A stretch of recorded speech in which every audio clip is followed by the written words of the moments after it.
Buenas tardes. ¿Se oye bien? ¿Se oye el micrófono? Sí. Muy bien. Pues nada, repito nuevamente, muy buenas tardes a todos. Hoy, como saben, inauguramos un ciclo de conferencias en la Fundación titulado Antropoceno, la revolución silenciosa. Este ciclo culminará con la última conferencia que tendrá lugar el 26 de mayo. Como explicamos también en el díptico que les hemos ofrecido en la entrada, desde que fuera propuesta por primera vez en el año 2000, la hipótesis del antropoceno ha ido ganando fuerza en el debate académico. Según muchos investigadores, estaríamos viviendo ya en esa nueva era geológica, el antropoceno, que se caracteriza por la acción global del hombre sobre el medio ambiente de todo el planeta, de una manera directa o indirecta. El cambio climático, por ejemplo, pues sería uno de los ejemplos de ese antropoceno, donde de una manera negativa, ¿no? Pues vemos esa acción esos efectos de la acción del hombre en el planeta. Pero también esa misma capacidad humana para transformar el medio natural puede quizá abrirnos nuevas oportunidades, nuevas vías para conservarlo. Para introducir esta interesante perspectiva que nos parecía en la Fundación, que tenemos como uno de nuestros fines pues este estudio y cuidado de la naturaleza, hemos organizado este ciclo de una manera también proactiva para que se hable de este tema, para que se tenga en cuenta esta perspectiva en la conversación pública, en los medios de comunicación, en el ámbito académico, etc. Esperamos pues que tenga ese resultado. Para ello hemos contado con un elenco de especialistas nacionales e internacionales coordinados por el profesor Arias Maldonado, al que después presentaré, pero simplemente introducirlos un poco. Tienen en este díptico también el calendario y los nombres de cada uno de ellos, pero por introducirles un poco, la siguiente conferencia vendrá el profesor Alejandro Cearreta, que es profesor de Estratigrafía y Geología en la Universidad del País Vasco, y él hablará precisamente como de las bases científicas, ¿no? Esas evidencias científicas del antropoceno. Queremos ponerle una base pues, a este concepto, una base científica, y él nos demostrará, o tratará de hacerlo, ¿verdad?, que el ser humano ha colonizado los sistemas naturales de una manera irreversible ya. Por su parte, el siguiente conferenciante, Marcel Wissenburg, profesor de Teoría Política de la Universidad de nuestra antigua Animega, conocida en nuestra historia de España, tratará en su ponencia sobre si el antropoceno es una nueva ciencia o es algo megalómano, ¿no? Es un planteamiento un poco del ser humano que pretende ser algo más. Y él hará también una visión crítica de este concepto del antropoceno y me parece pues, que nos aportará una visión también necesaria. A continuación, el tercer conferenciante, el profesor Reinhold Leinfelder, que es el director de la prestigiosa Casa del Futuro en Berlín y profesor de Paleontología de la Universidad Libre de la misma ciudad, hablará de un antropoceno sostenible o hacia un antropoceno sostenible, ¿no? ¿Cómo podemos reorganizar estas relaciones socionaturales que estamos viendo en esta nueva hipotética o que se propone era geológica con el fin de llegar a esa meta de la sostenibilidad? Y, en fin, para comenzar este ciclo, pues tenemos hoy con nosotros al coordinador del mismo, Manuel Arias Maldonado, que nos hablará de los significados del antropoceno y nos va a hacer toda una introducción intentando pues, ver las implicaciones tanto filosóficas como morales y políticas de esta redescripción, ¿no?, de las relaciones socionaturales.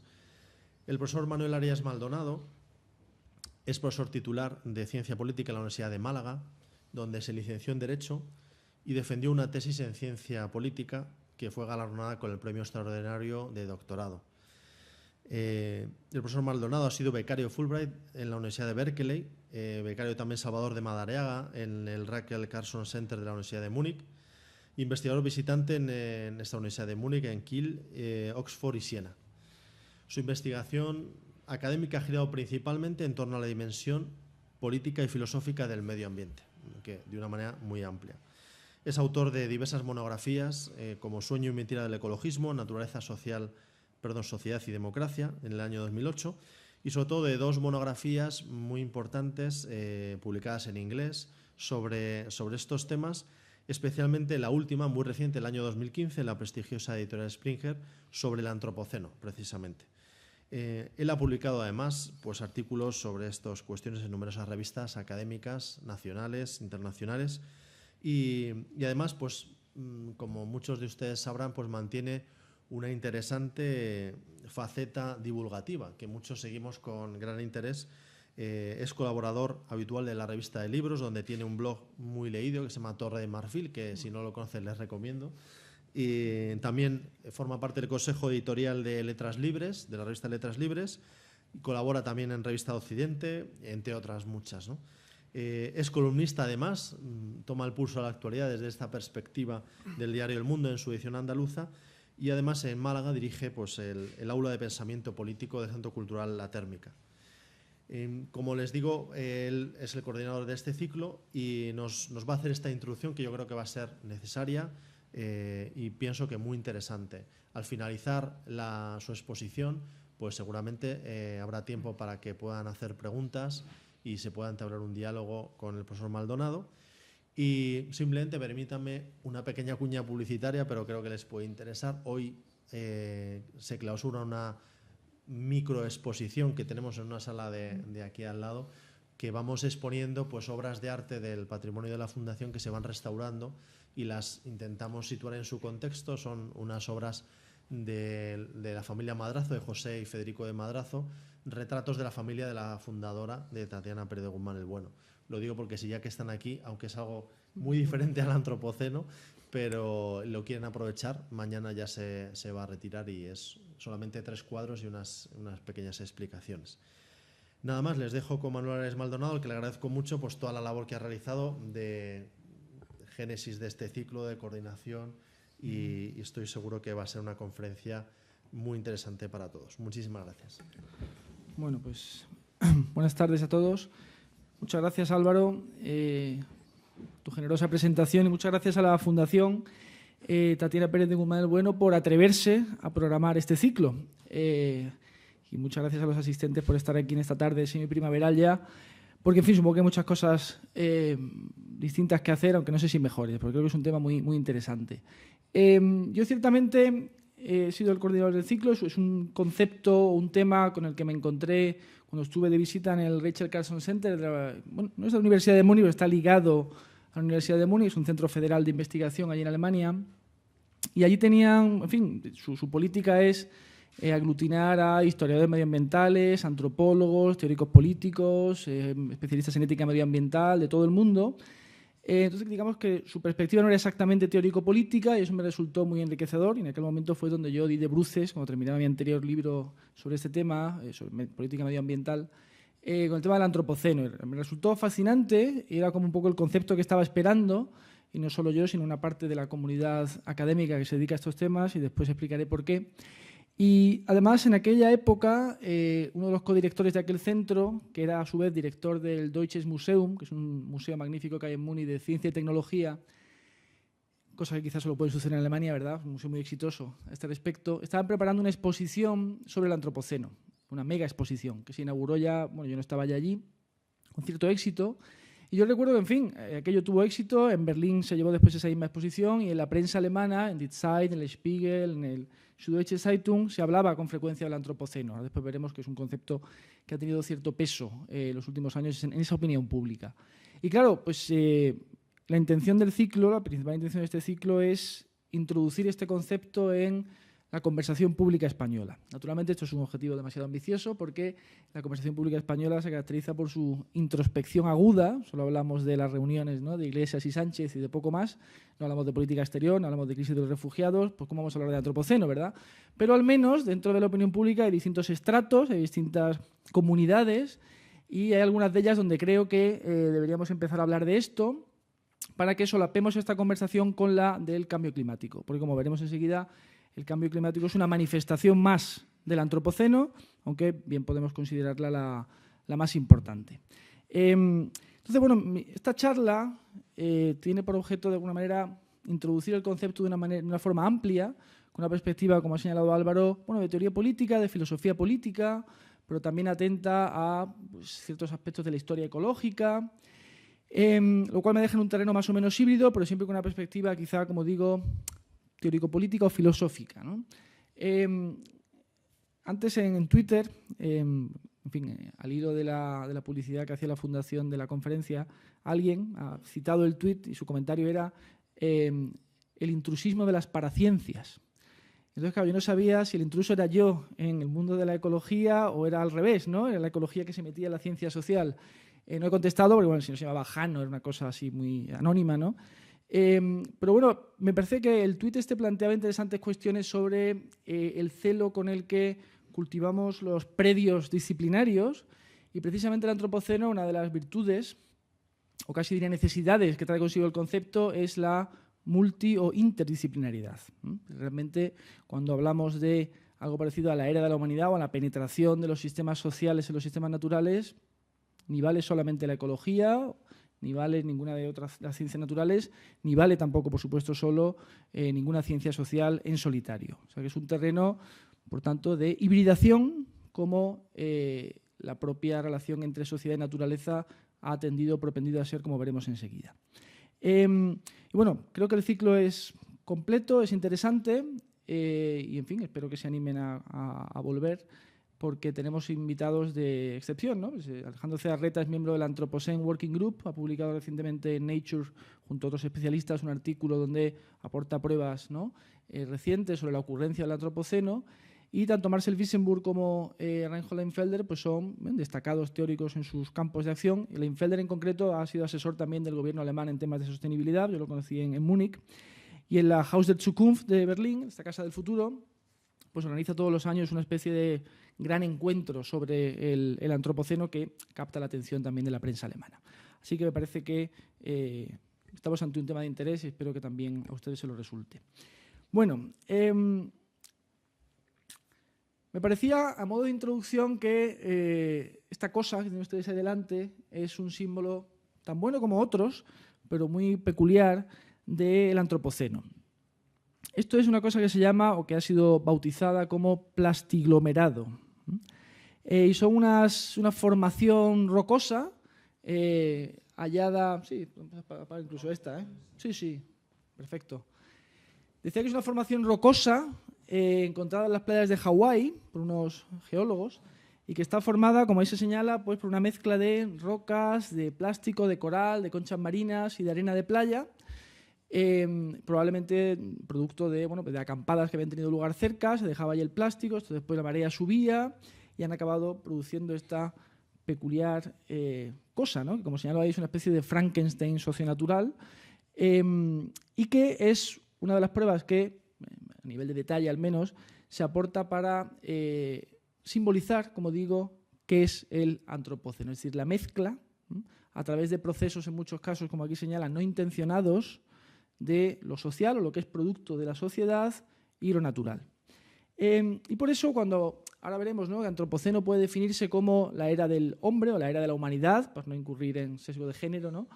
Pero quizá también podríamos denominarlo más propiamente la era de la hibridación socionatural, que al menos es la tesis que yo defenderé aquí y que tiene su importancia porque nos conduce hacia una concepción de la naturaleza pues más bien impura, ¿no? Pero, en fin, como digo, podemos quedarnos con esta imagen inicial para caracterizar el antropoceno. Esto es una muestra, como decía, de la pregnancia que tiene el concepto en el debate público fuera de España, ¿no? Esta portada del Economist fue muy célebre, un reportaje muy apañado. Esta es la exposición del Deutsches Museum, a la que me he referido antes.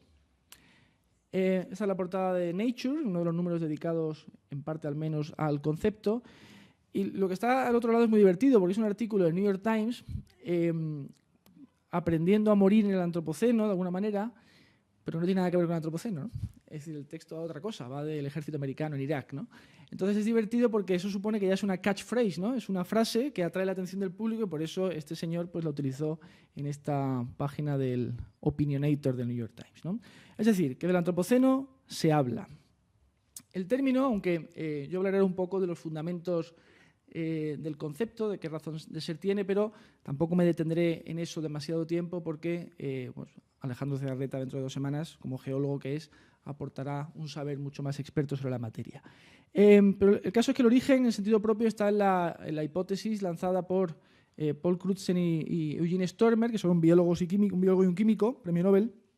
En el año 2000 publica un artículo en que sugieren que ciertamente quizá hayamos entrado en una nueva era geológica, dada la capacidad demostrada por el ser humano, por la humanidad, para impactar sobre los sistemas naturales. De tal manera que este sería un impacto ya irreversible y que nos habría convertido en la principal fuerza o agente de cambio medioambiental a la humanidad.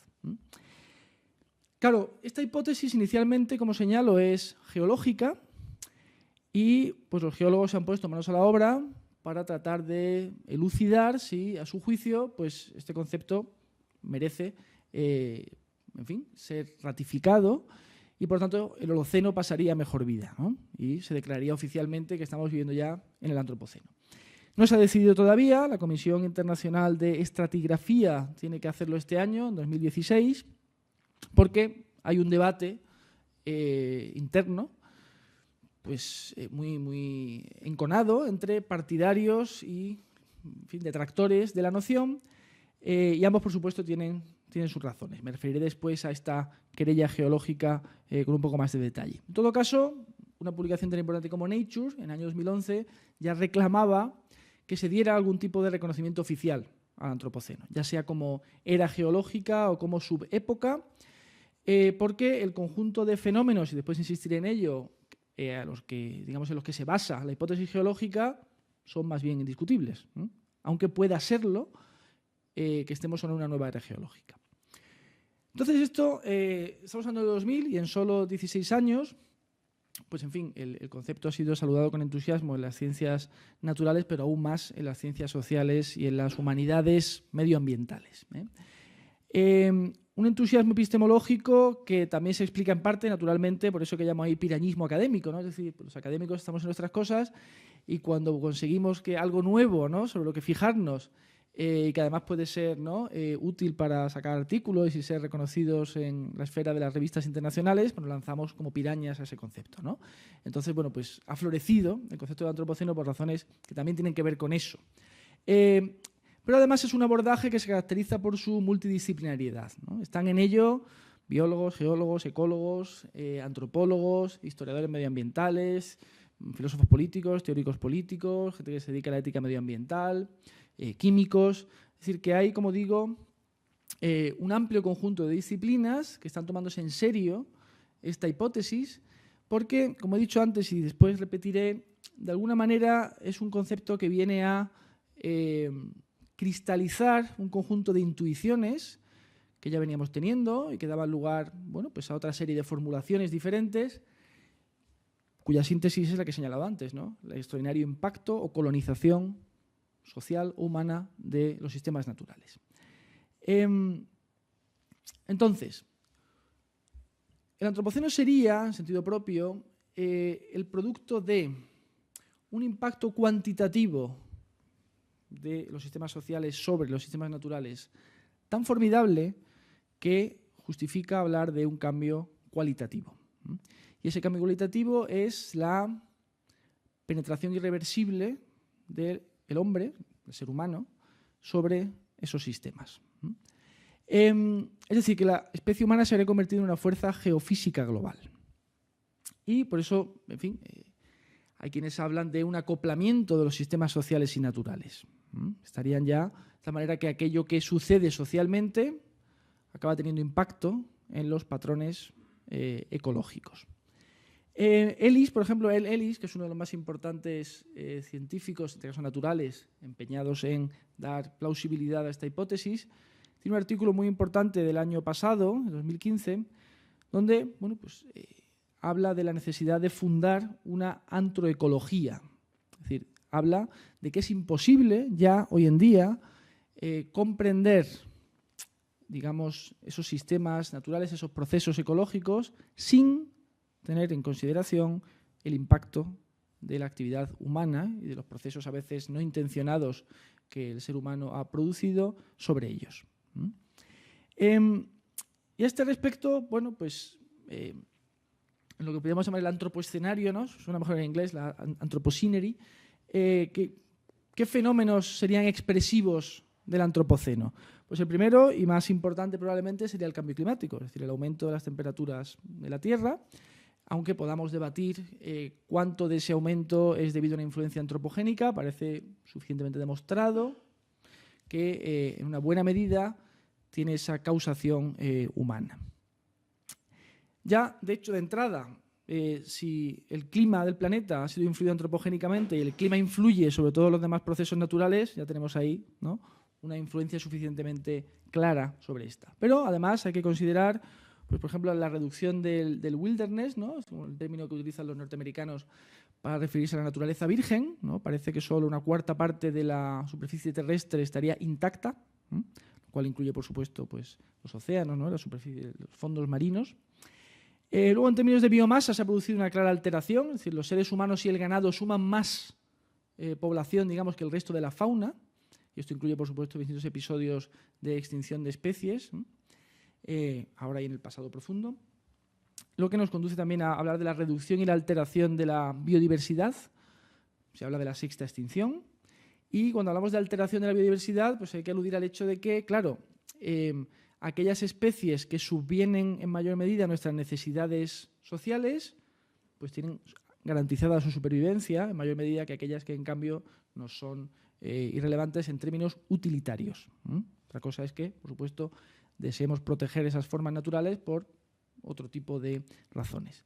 Las especies invasivas, el hecho de que, bueno, pues la globalización genera también globalización de especies debido a factores humanos.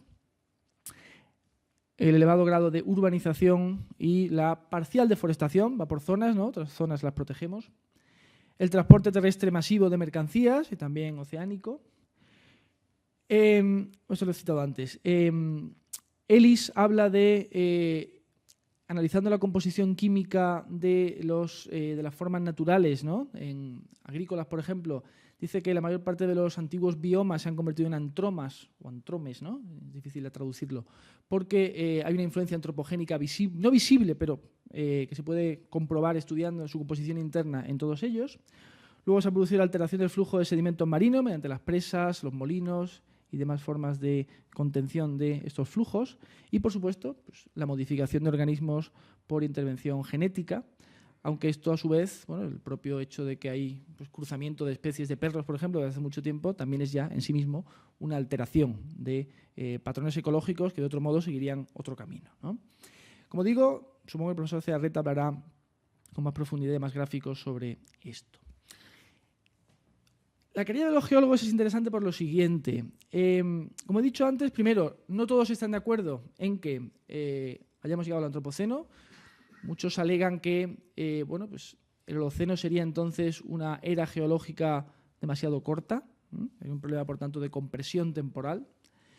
Y otros plantean, bueno, pues, la dificultad de marcar el comienzo de esta presunta nueva era geológica, ¿no?, porque por lo general un acontecimiento suele marcar el inicio de estas eras y en este caso, pues más bien habría que plantearse hipótesis como, señala ahí abajo, para algunos, pues ya el comienzo de la agricultura masiva pues podría suponer el comienzo del Antropoceno.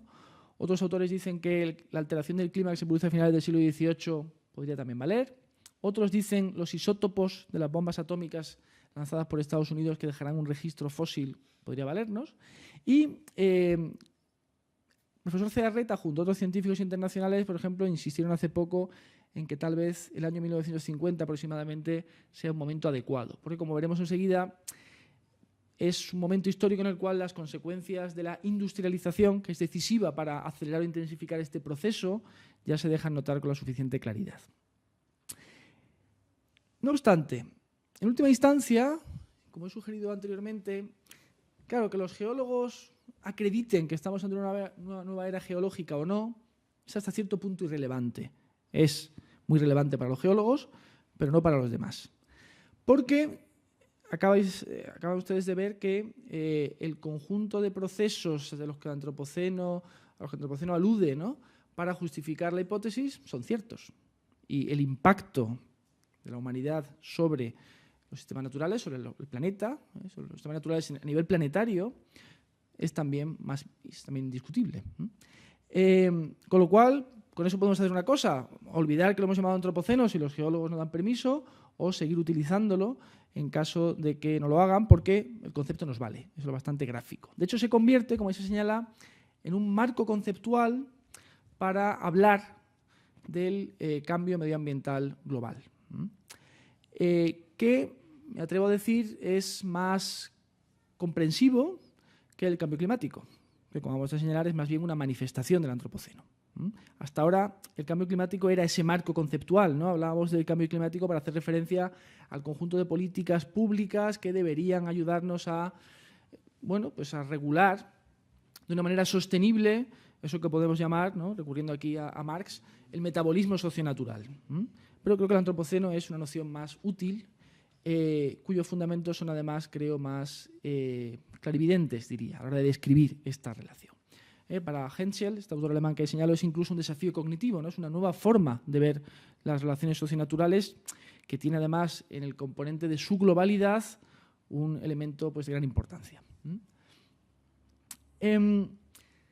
Si ensayamos una cronología del antropoceno, claro, el primer homínido, ¿no?, que se pone de pie y empieza a trasegar de manera nomádica, ¿no?, el planeta o su territorio, pues ya está dando inicio de alguna manera al antropoceno, porque todo lo que significa el desbordamiento del nicho ecológico que en principio sería propio de una especie y que da comienzo a, digamos, un modo de ser de la especie, que, como ahora después describiré, tiene como rasgo fundamental la transmisión de información a través de la cultura, lo cual permite al ser humano adaptarse al medio ambiente transformando ese medio ambiente, pues de alguna manera ya ahí hay indicios, si quieren, de antropoceno. Pero, evidentemente, es la progresiva complejidad de las sociedades la que produce un impacto cada vez mayor sobre el medio ambiente.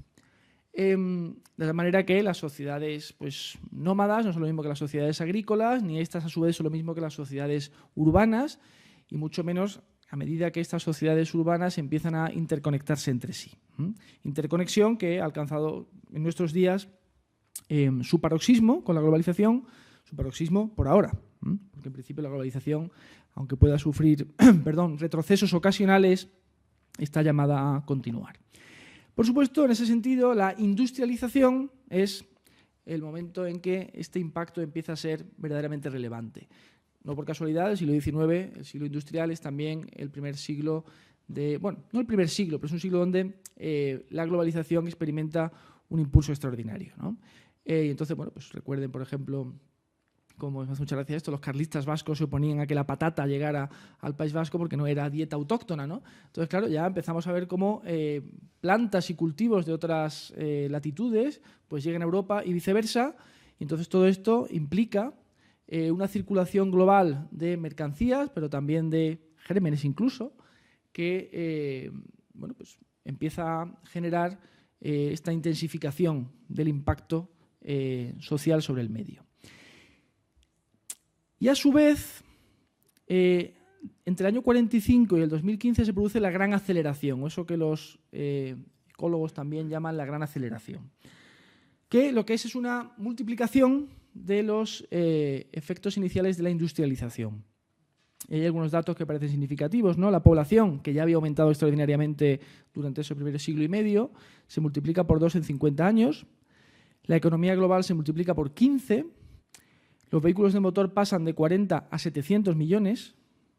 Y la población urbana, que en el año 1800, fíjense, era del 7%, hace poco ya traspasó la barrera del 50%. O sea que vivimos casi todos, no casi todos, pero en fin, mucha gente, y pronto casi todos, en ciudades. Claro, para los optimistas, digamos, entre los que supongo que podría contárseme, estaríamos empezando en una cuarta fase del antropoceno, que es el de la administración global del planeta. Es decir, en la medida en que empezamos a ser conscientes del grado y naturaleza de este impacto humano sobre los sistemas planetarios, pues estaremos en condiciones de empezar a administrarlos responsablemente. Lo cual, este adverbio, ¿verdad?, es quizá ya mucho decir, pero sí que haya una toma de conciencia, un giro reflexivo en nuestra relación con el medio, que, bueno, pues tal vez permita hablar en estos términos o permitirá hablar en estos términos en el futuro. Sobre este asunto de la reflexividad volveré después. Bueno, aquí hay un gráfico que es muy expresivo de la aceleración extraordinaria que experimenta este impacto, que a fin de cuentas es una intensificación de la actividad humana sobre el planeta entre 1750 y 1950. Esta es la gran aceleración, ¿no? La parte final. Y aquí las variables que señalan, por si no pueden leerlas, pues la temperatura del hemisferio norte, la población, la renta, pues el Producto Interior Bruto, la extinción de especies, vehículos a motor, inversión extranjera, ¿no? Todos ellos suben de manera exponencial hasta hace bien poco y, a pesar de la crisis financiera, pues seguirán haciéndolo en el futuro próximo y actualmente, ¿no? Bien, entonces, algunas precisiones conceptuales. Todas estas imágenes que pongo aquí al lado son pues, de imágenes de la NASA o imágenes de National Geographic o de arte relacionado, intervenciones artísticas relacionadas con el antropoceno, ¿no? No es un cuadro de un puntillista. Entonces, el antropoceno, para empezar, es una cronología, como acabamos de señalar, ¿no? Es una explicación de un conjunto de un periodo histórico dividido en fases diferentes y conduce a un resultado. Ese resultado es el estado de las relaciones socionaturales contemporáneo, marcado, como he dicho antes, por la interpenetración, la penetración de los sistemas sociales a los naturales y por la hibridación socionatural. Pero también el antropoceno se ha convertido en una categoría epistémica, en una categoría del conocimiento, porque estamos estudiando a partir de esta categoría todos estos impactos y su naturaleza. Claro, entonces en estos términos hay que hablar ya de regímenes socioecológicos, que es una noción que hace referencia, bueno, en el fondo, a esta intuición marxista que he cifrado antes, que es el metabolismo socionatural. El hecho de que los sistemas sociales y humanos se basan en la adaptación transformadora del entorno y no todos los regímenes socioecológicos son iguales, es decir, distintas sociedades o distintas partes de una sociedad se relacionan de manera diferente, más o menos depredadora, más o menos sostenible, con unas u otras técnicas, también en función del tipo de entorno en del que hablamos, con su medio ambiente. Sucede, eso lo he señalado antes, que existe una progresiva tendencia a la conexión de distintas sociedades y, por tanto, una progresiva tendencia también a la igualación de los distintos regímenes socioecológicos, es decir, una transmisión o difusión, si quieren, de técnicas de intervención en el medio ambiente y, por tanto, de homogenización de las mismas en todo el planeta. Paulatinamente, hay zonas del planeta menos desarrolladas, donde todavía han llegado muchas de estas técnicas, pero en muchos de ellos sí. Hay que pensar en estos términos en el impacto del capitalismo globalizado, en la logística de la globalización, en las cadenas de montaje, los flujos de mercancías, etc. Y también, ¿por qué no?, en la creciente capacidad de la ciencia para abarcar una gran cantidad de territorio, con sus mediciones, monitorizaciones, etc.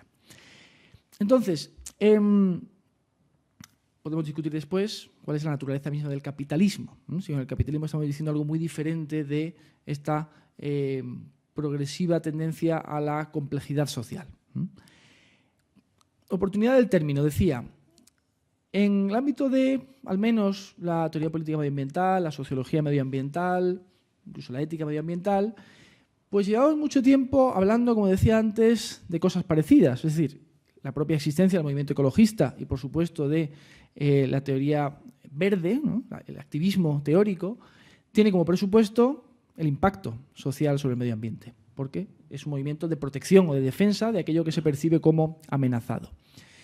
Pero en ese sentido, pues igual que el ecologismo clásico pues ha trabajado tradicionalmente con una concepción, bueno, pues universalista, atemporal, un poco idealizada del mundo natural, a partir de mitad de los años 90 ya empieza a haber disensiones, por ejemplo, en el terreno de la historia medioambiental o del culturalismo medioambiental, y hay autores que señalan que, bueno, pues esto de separar sociedad y naturaleza de una manera tan clara, este dualismo pues en principio no tiene demasiado sentido.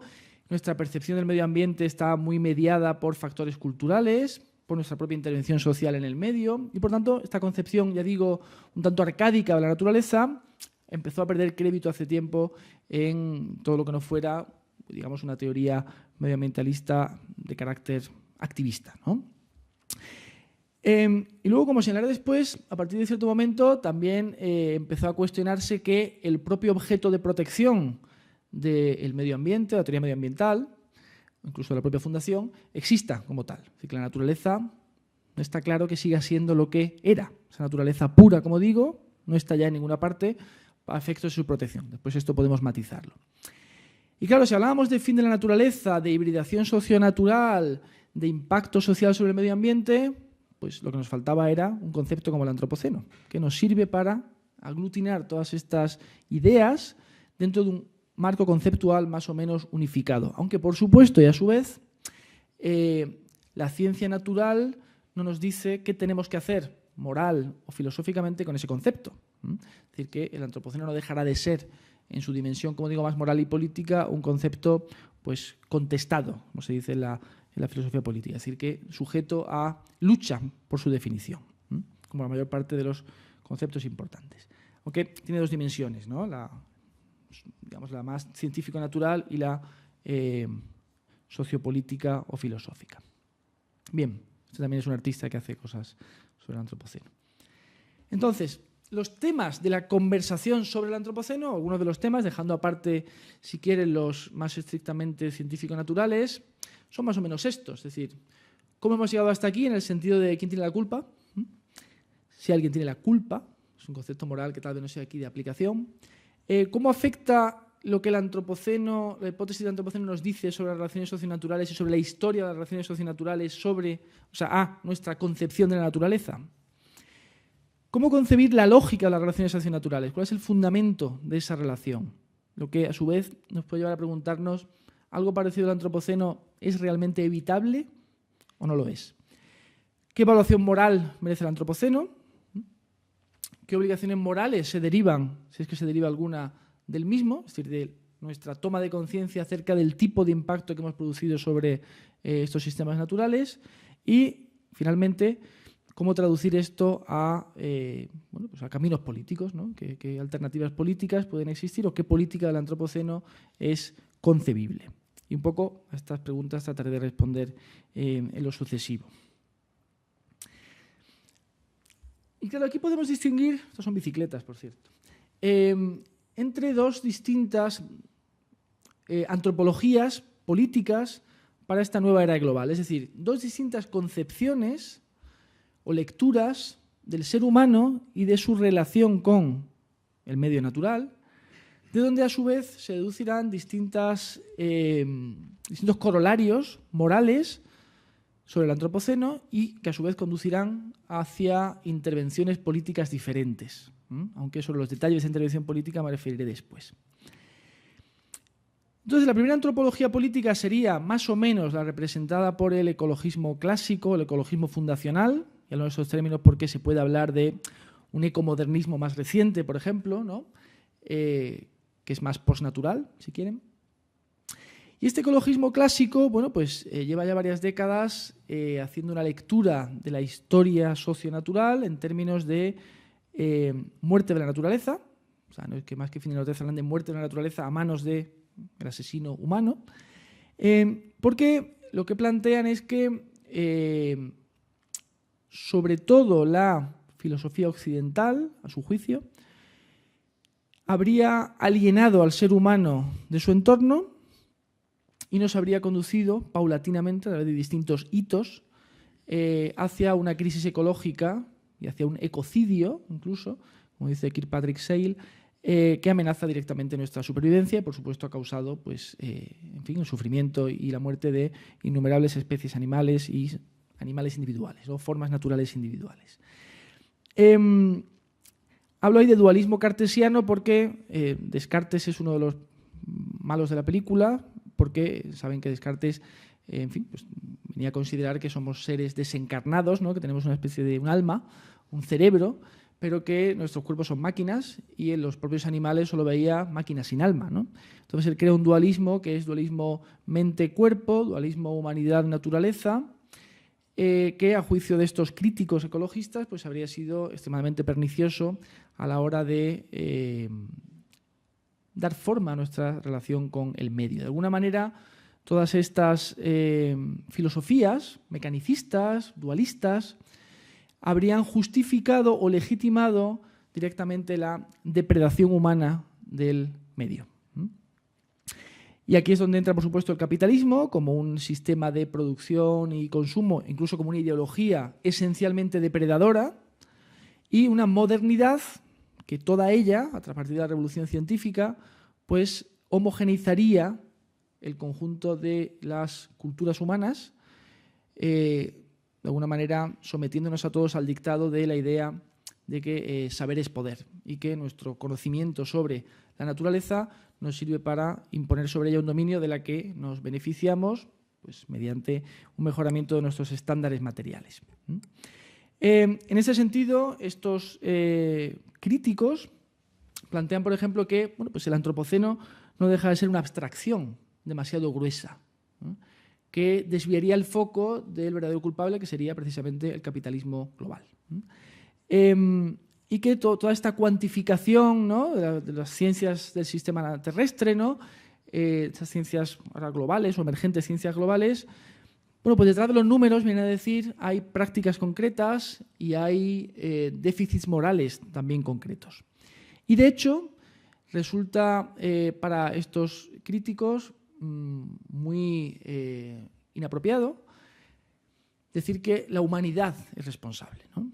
¿Qué es la humanidad? La humanidad es muchas cosas dentro de la humanidad, ¿no? Y hay grupos sociales mucho más responsables que otros, porque incluso muchos de ellos serían víctimas de, por ejemplo, pues el cambio climático. O sea que abogan por una definición mucho más precisa de las responsabilidades históricas y contemporáneas en la producción de determinados efectos socionaturales, de tal manera que, pues no sé, BP sería mucho más culpable de producir efectos antropocénicos que una señora que tiene un kiosco, ¿no?, en una plaza. Bien, y en ese sentido, estos autores descreen de las narrativas universalistas y apuestan más bien por ser particularistas. Es decir, que creen que hay distintas formas de relacionarse con la naturaleza en función de cuál sea el contexto sociohistórico en que vivan determinados grupos sociales. Entonces, bueno, pues los indígenas en el Amazonas demuestran que hay formas mucho más sostenibles o pacíficas de convivir con el entorno y que la visión occidental de esa relación no sería sino pues, una visión, de nuevo, etnocéntrica. Y también critican, en este sentido, la transformación del ser humano, de la naturaleza en una urbanatura, ¿no?, especie de naturaleza urbanizada, y el hecho de que hablemos, mediante esta cientificación, no ya de naturaleza, sino directamente de funciones ecológicas. Es decir, que cogemos un ecosistema y decimos, presta tales servicios y cumple tales funciones para el ser humano, lo cual militaría contra cualquier concepción más espiritualista, si quieren, capaz de reconocer el valor intrínseco y la autonomía de la naturaleza como espacio separado, deseablemente separado para estos críticos, del ser humano. Y en este sentido, pues ellos abogan, que después insistiré un poco en esto, por una repolitización del debate medioambiental y por crear espacios de resistencia frente a una gestión medioambiental que en numerosas ocasiones perciben como tecnocrática. Por eso hablan de pospolítica. Ellos más bien creen que hay que abrir espacios de discusión política sobre el modo en que nos relacionamos con los seres y los procesos ecológicos o naturales. Frente a esto tenemos una segunda antropología política, que es aquella que sí adopta una visión de especie y que cree que, por resumirlo, si hemos llegado hasta aquí de esta manera, es porque la especie humana posee un modo de ser que, como he dicho antes, se caracteriza por su capacidad extraordinaria de adaptación al entorno mediante la transmisión cultural de información.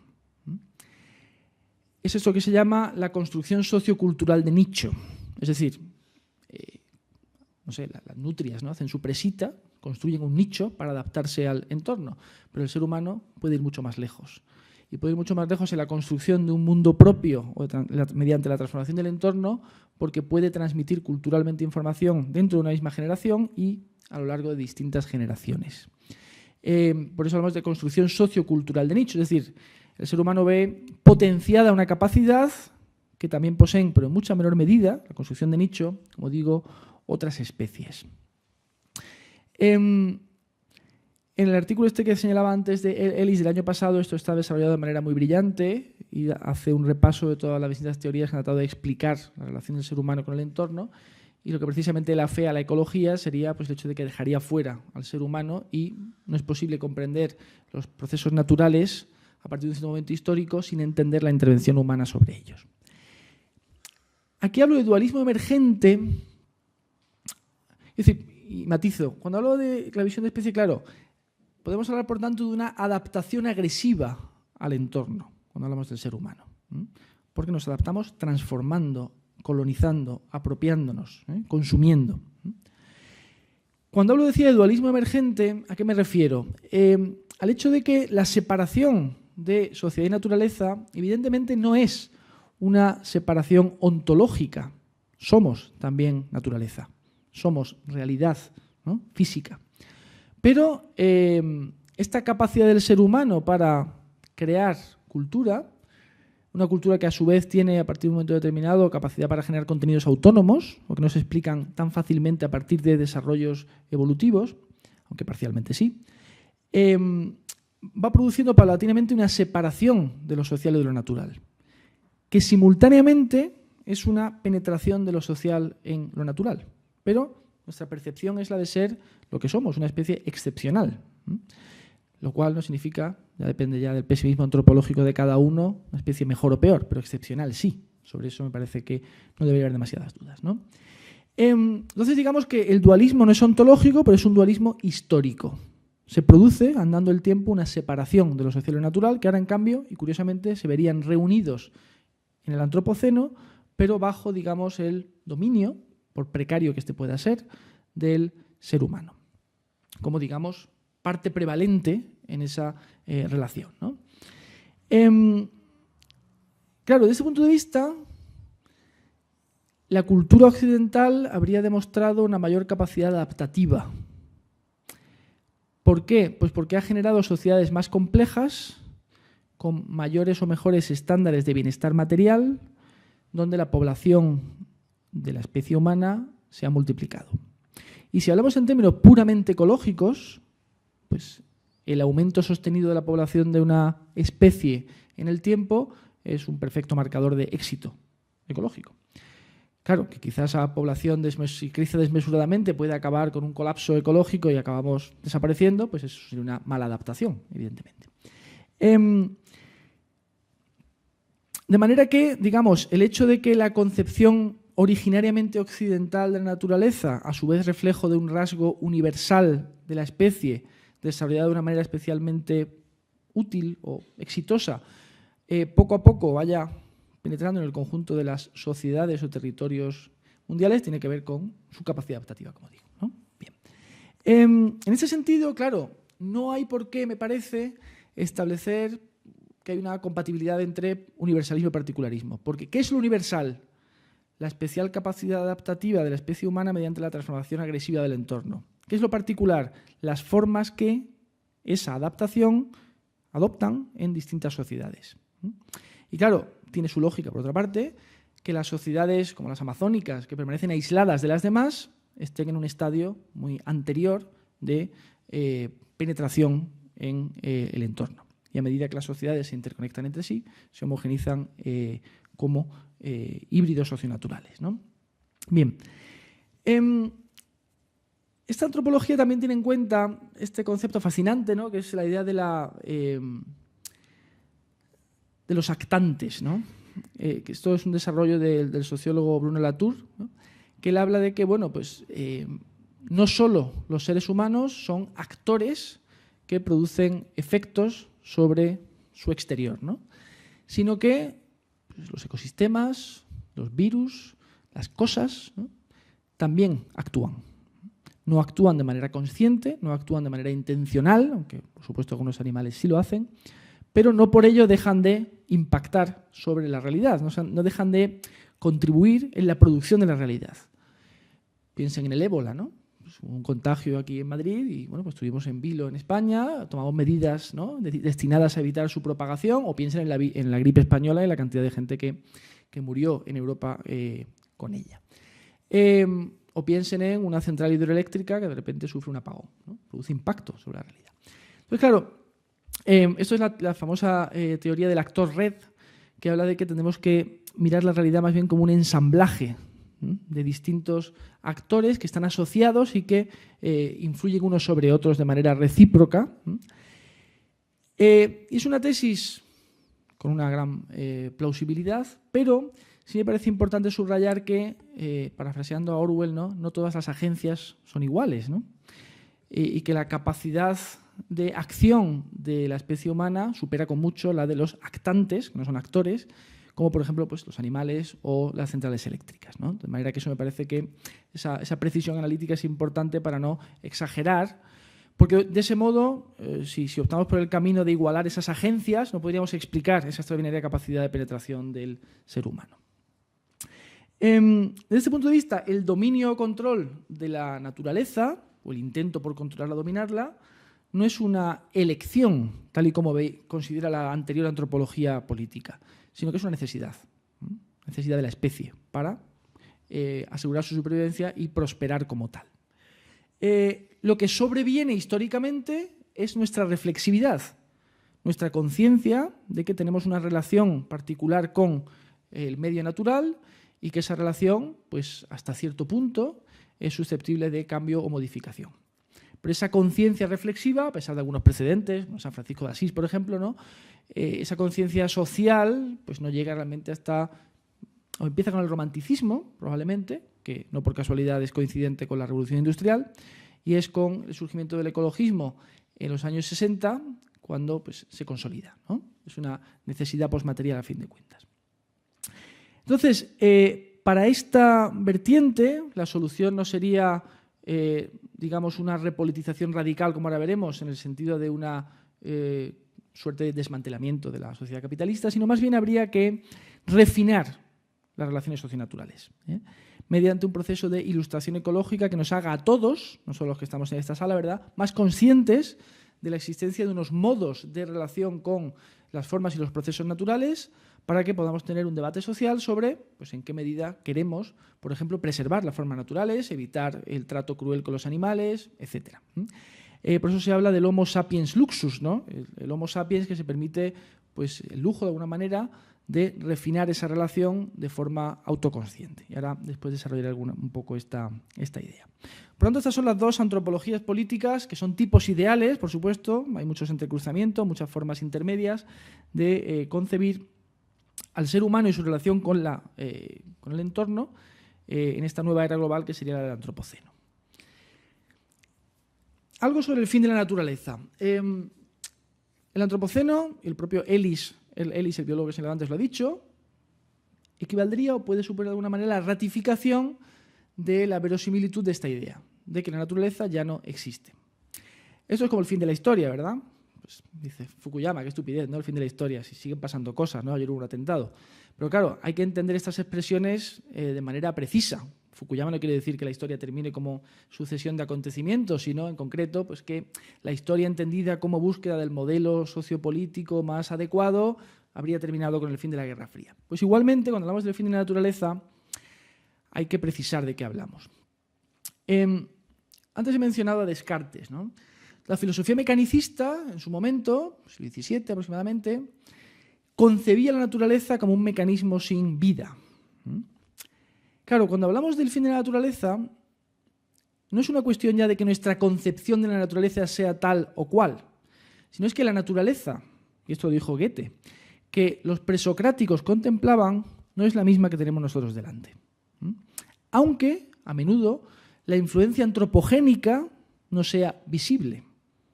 Cuando uno ve un perro, pues no ve la influencia antropogénica, es un perro, pero puede que haya habido un entrecruzamiento de especies seleccionado por seres humanos en el pasado. Entonces, claro,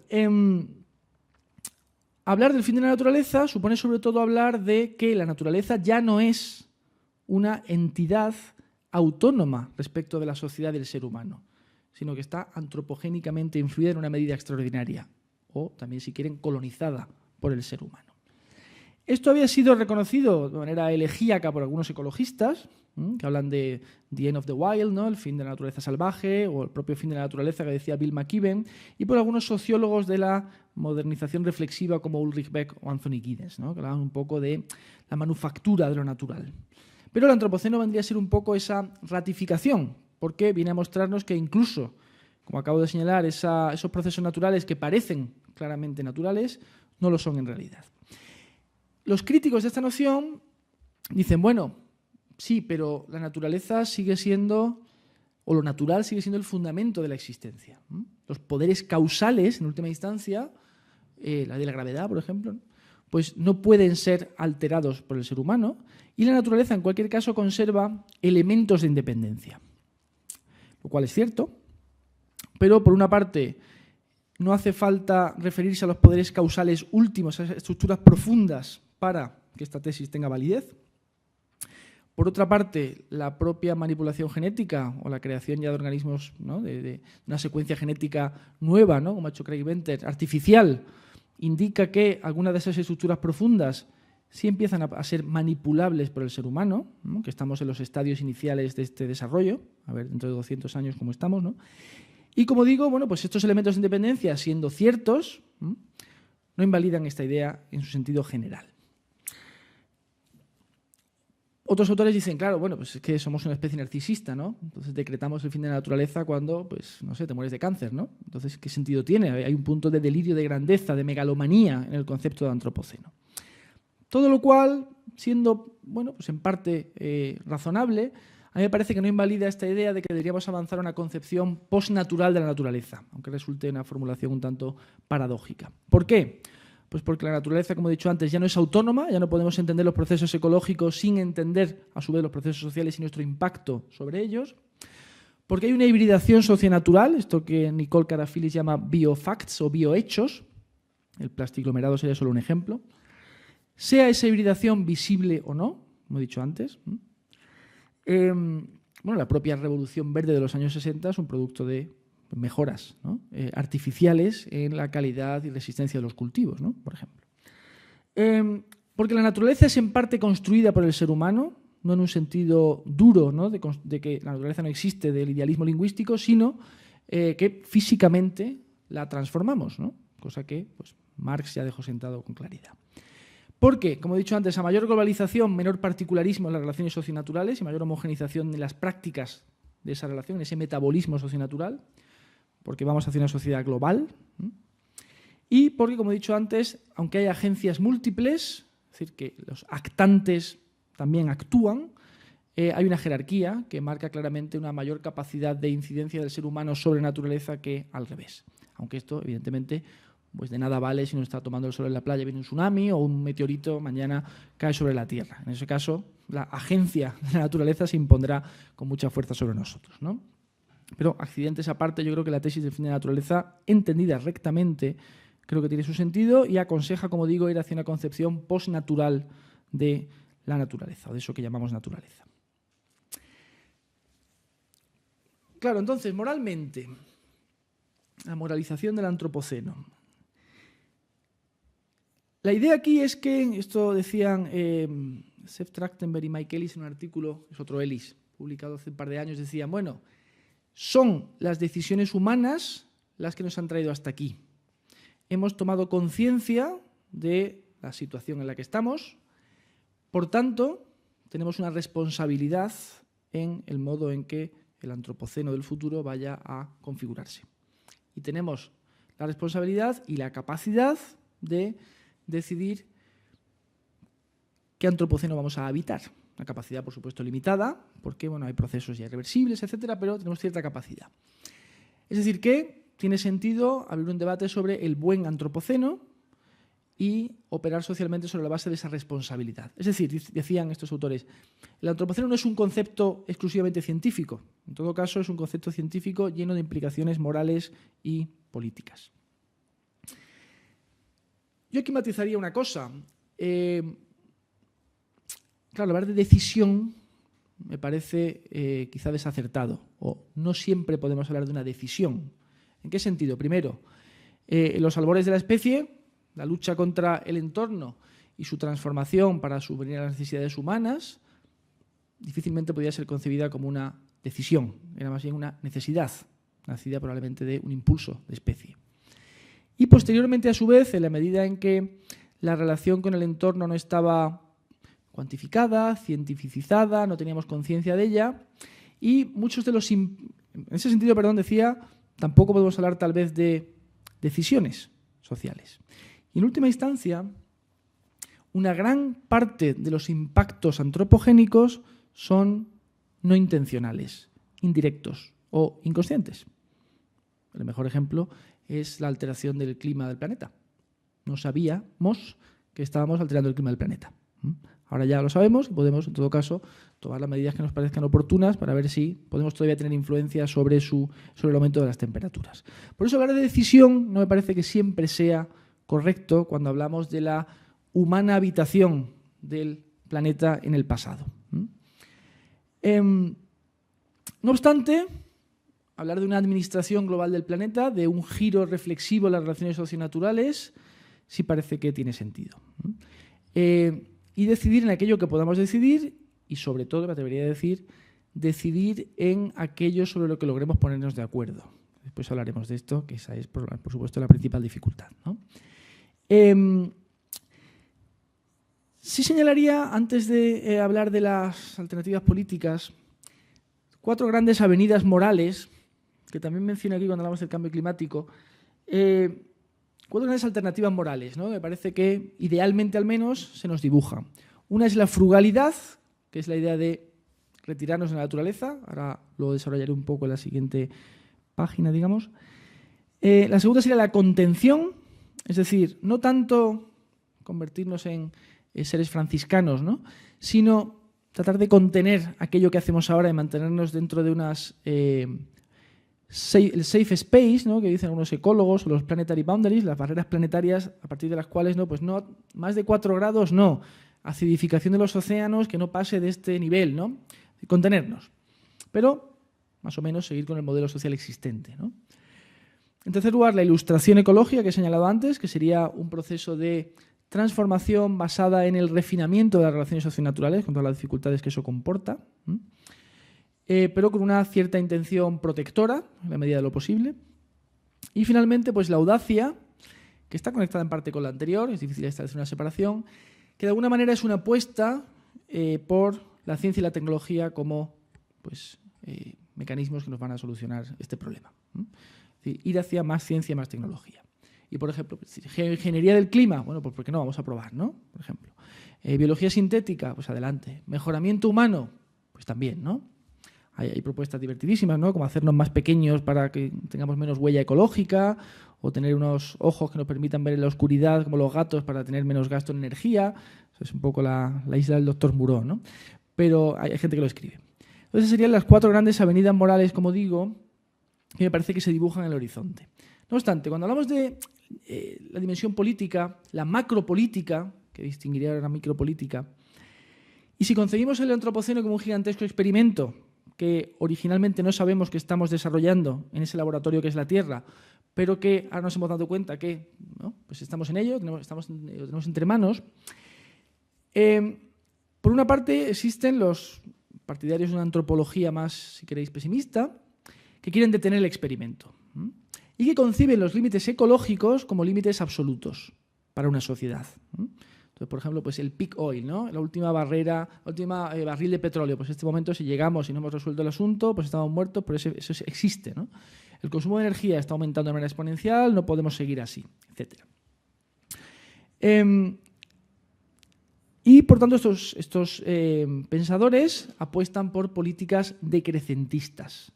Es decir, como he dicho antes, poner un freno al capitalismo, moderar sustancialmente el crecimiento económico y diseñar, que esto vienen diciéndolo desde los años 60 los ecologistas clásicos, una sociedad sostenible, pues desescalada, de mucha menor escala, donde vivamos en comunidades pequeñas, centrándonos en pues, la familia, en los amigos, restringiendo considerablemente los desplazamientos, el comercio, todo aquello que es característico de un capitalismo que tiende a globalizarse, y restringir también, por supuesto, los experimentos científico-tecnológicos, ¿no? porque, por supuesto, el entramado sociotécnico o tecnológico se ve como un aliado de la economía capitalista. Por ejemplo, Murtaza pues, habla del sapienismo, es decir, bueno, pues vamos a refundar nuestra civilización sobre la base de la sabiduría y no sobre la base del utilitarismo, ¿no? Bueno. Y, por supuesto, estas tesis abogan por una protección fuerte de la naturaleza clásica, o la naturaleza natural, ¿no? Protección fuerte de las formas naturales, ¿no? Bueno, Wilson, el sociobiólogo, acaba de sugerir, por ejemplo, que la mitad del planeta, en sentido propio, sea abandonada por el ser humano y sea dejada a su propio desarrollo como forma de salvar la civilización humana, que considera que estaría en peligro debido a la reducción dramática de la biodiversidad, ¿no? La metáfora de esta macropolítica sería la huella ecológica. La idea de que pues, nuestra huella sobre el planeta es ya demasiado pesada para que éste la soporte. Y por tanto, pues sería necesario ir, como digo, en esta dirección, que es pues, un poco lo que, ya digo, los ecologistas, el movimiento ecologista viene mayoritariamente, que no exclusivamente, defendiendo desde los años 60. La segunda opción sería, como he dicho antes, un poco la radicalización del experimento y aceptar que estamos ya en la posnaturaleza, en el sentido que he señalado antes, el fin de la naturaleza. Y que hay que asumir esta hibridación y la existencia de este entramado socionatural, donde de hecho las barreras entre lo natural, lo artificial y lo humano empiezan a ser ya pues, irreconocibles. Y de ahí, por ejemplo, el éxito de la metáfora del cyborg, ¿no? En toda la ciencia social en los últimos 20 años. La metáfora de Donna Haraway, pensadora pues, tecnofeminista, ¿no? Para esta corriente, digamos, los límites ecológicos no son absolutos, son relativos porque hay que introducir el factor social que permite pues, generar fuentes de energía no humana, ¿no? O sea, no corporal, allí donde no parecía existir, y a través de la ciencia y la tecnología, ciertamente, generar novedades socionaturales antes inexistentes, ¿no? Pues, biología sintética, modificación de organismos, transgénicos, etc. Apuesta, por tanto, por una naturaleza postnatural, por esta idea de la hibridación y de la influencia antropogénica de facto sobre los enteros sistemas naturales al margen, como digo, o insisto, de su visibilidad. Y la apuesta sería pasar de una adaptación agresiva al entorno, que podríamos identificar con la infancia de la especie, ¿no? Como los niños cuando se ponen a romper cosas, con una adaptación pues, inteligente o más refinada. ¿Dónde debería quedar? Pues para el debate social, pues, la decisión acerca de cuántas formas naturales queremos preservar y qué trato dispensamos a otras especies animales. ¿Qué medida permitimos, pues, no sé, los zoos o la crueldad animal, etcétera? ¿Cuál sería la metáfora de esta corriente o de esta línea de pensamiento? Pues la humanidad sería un avión que está en la pista de despegue de la modernidad. Y claro, pues la hipótesis optimista es que despega hacia la post-escasez. Y aquí hay quienes dicen, bueno, pues colonicemos otros planetas, extraigamos recursos minerales de la Luna o de Marte, ¿no? Para los críticos, el avión pues, se estrella, ¿no? Según sale de la pista de despegue.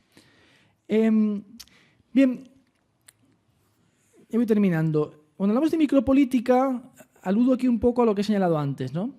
A esto de la disolución ontológica. Es decir, ¿qué es natural? ¿Qué es artificial? Cuando hablamos de biología sintética, ¿dónde están las fronteras? ¿Los transgénicos? ¿Dónde están? Paisajes modificados por el ser humano, aunque no los veamos. No vemos esa influencia. O paisajes, bosques monitorizados por el propio ser humano. O hablamos, me acuerdo de un ponente americano en un congreso que era aficionado a la observación de las aves rapaces que vivían en Filadelfia. Entonces hablaba de cómo los aficionados al tema ponían pues, cámaras y seguían por internet los progresos de tal o cual halcón, ¿no?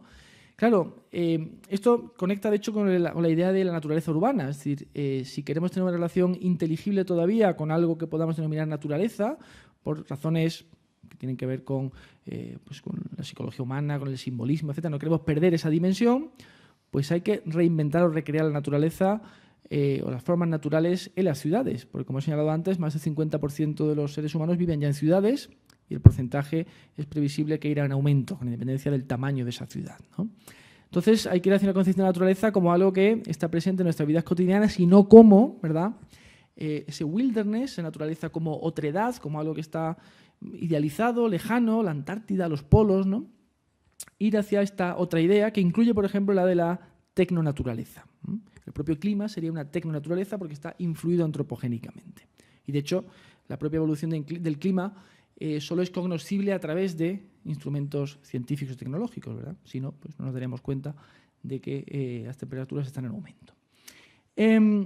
Ahí menciono el animalismo porque además es, creo, un movimiento cultural, si quieren, en constante aumento y que tiene que ver con ese refinamiento de la naturaleza, a menudo aquella que tenemos más cerca, por ejemplo, las especies domesticadas, que ya son bastante antropocénicas, ¿verdad?, como tal idea.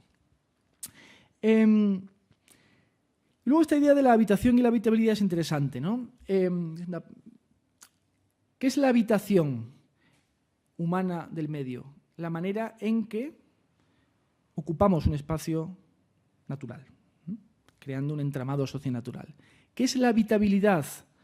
Pues, digamos, el tipo de relación socionatural que un determinado hábitat soporta.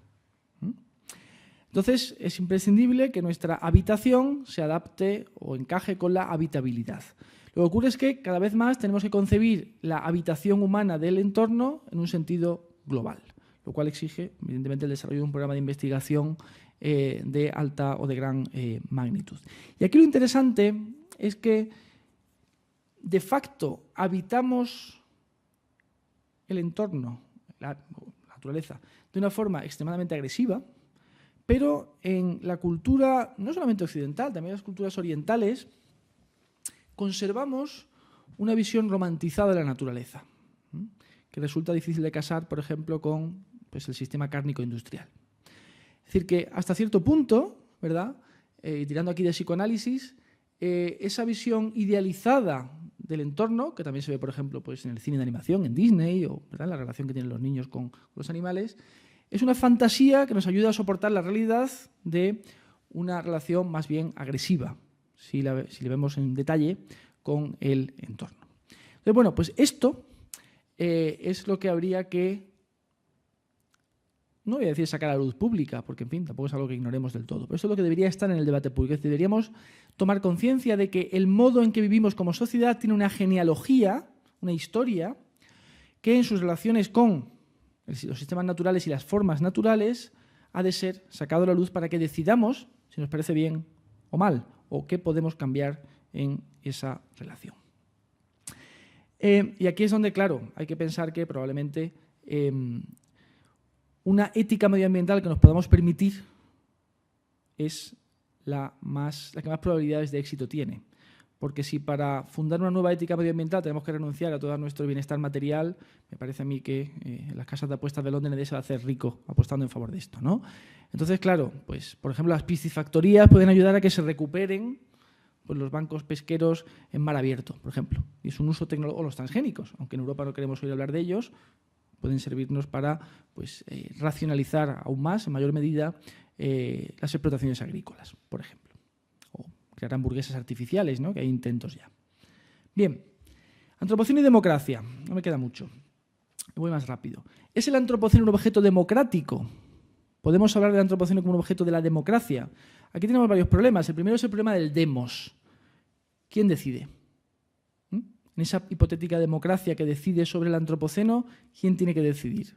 Por ejemplo, Bruno Latour, al que me refería antes, dice que deberían existir parlamentos de cosas. Es decir, debería haber representantes humanos de hábitats o de animales concretos, de los actantes o de las generaciones futuras, para que sus intereses se vieran representados en procesos políticos de decisión humanos. Bien, esto es de gran dificultad, llevar esto a la práctica, pero sobre todo resulta complicado que podamos realmente tomar decisiones políticas colectivas sobre cómo adaptarnos, dada la complejidad causal que posee pues, todo aquello que tiene que ver con la relación global de las distintas sociedades con los sistemas terrestres. Las interacciones de agentes, las causalidades, los efectos indirectos, son de una complejidad extraordinaria y por eso realmente tomar una decisión, emitir un decreto ley en un parlamento al respecto resulta de muy poca ayuda, sobre todo porque muchos de estos procesos poseen una inercia ya extraordinaria y resulta muy difícil detenerlos si es que decidimos que queremos detenerlos y, por ejemplo, estamos dispuestos a dejar de comer carne o pagar 5 veces más por la carne de pollo, por ejemplo, ¿no?, en el supermercado.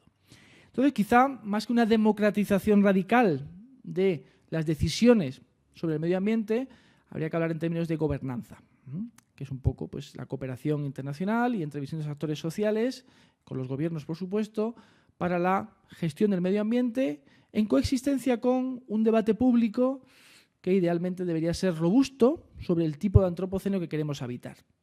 Mientras, por supuesto, la opinión pública permanezca de la espalda a estos problemas o este asunto, estos fenómenos, los gobiernos no van a sentirse concernidos por ellos en demasiada medida.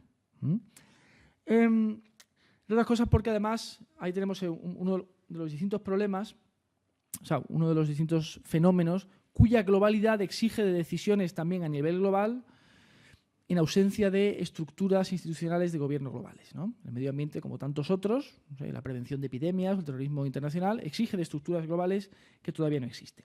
No obstante, si somos optimistas, el propio debate sobre el medio ambiente ha servido y está sirviendo para la emergencia de algo parecido a un sujeto global, que por ejemplo en la ciencia es una realidad, y que a través de Internet posee un instrumento para la producción de eso que alguien ha denominado el poliálogo digital, ¿no? En vez de un diálogo, somos muchos los que hablamos, y existe ahí, digamos, un paralelismo entre la emergencia de esta conciencia global por vía digital y la propia concepción de la humanidad como sujeto moral y el debate sobre el antropoceno, es decir, la otra parte de esa ecuación que tiene a los sistemas naturales, también globales, al otro lado. Aquí lo fundamental, insisto, es que, bueno, pues junto a los expertos que hablan de estas cosas, la esfera pública muestra algún tipo de interés porque de otro modo resultará difícil presionar a los gobiernos, y no digamos en los países emergentes. Entonces, ¿qué va a ser en el futuro, no? Claro, resulta muy difícil simplificar y decir, bueno, pues abundantismo o franciscanismo. Bueno, es una simplificación, ¿verdad? Yo creo que el futuro será más sociotécnico y abundantista que franciscano. Me parece que eso está en la lógica de la especie en mayor medida que la renuncia al bienestar material y el desescalamiento social. Creo que como especie basada en el lenguaje y en la comunicación que somos, la globalización es una tendencia irreversible. Y de hecho, la propia transformación del entorno es, creo, otro impulso irreprimible de la especie, ¿no? Ahí cito una novela de un autor de ciencia ficción muy interesado en asuntos ecológicos, Robinson, ¿no?, que tiene un ciclo de novelas sobre Marte, una de ellas es Green Mars o Marte Verde, y donde ahí relata la terraformización, el terraforming de Marte. Es decir, cómo pues, habitamos Marte y en lugar de dejarlo intacto, ahí tiene menos sentido, ¿verdad?, porque es un desierto, pues lo que hacemos es convertirlo en una nueva, un espacio sociotécnico. Y me parece que esa tendencia, esa propensión, en el caso del ser humano es imparable, y me parece mucho más razonable pensar en términos de qué tipo de tecnologías pueden servirnos para establecer una relación sostenible y en la medida de lo posible protectora de las formas naturales y de los sistemas naturales, antes que soñar con una retirada humana que me parece directamente inviable y imposible, si soy claro al respecto, ¿no? Lo que sí habría que, en ese sentido, potenciar es, como digo, un debate público que dé alas a una imaginación sociológica que permita variantes culturales.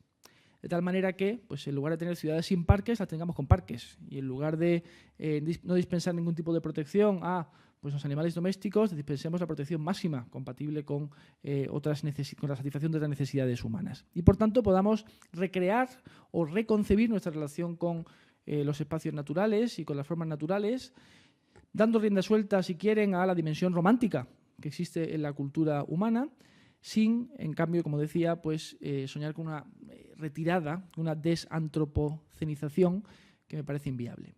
Y aquí hay autores que dicen, bueno, pues quizá a estos fines, quizá las catástrofes benignas puedan ser pedagógicas, ¿no? Un buen huracán de vez en cuando, pues a lo mejor nos conciencian de que algo hay que hacer al respecto. Porque si no, vienen a decir, la opinión pública no va a sentirse concernido por procesos y fenómenos invisibles cuyos costes van a visibilizarse en un futuro lejano y que por tanto ahora no van a no van a impulsar nuestra acción política más que en el caso de determinados grupos minoritarios. Es decir, y con esto termino, imaginen que qué partido político puede ganar las elecciones prometiendo que, no sé, van a subir los impuestos un 10% y van a dedicarlo a fines de protección medioambiental.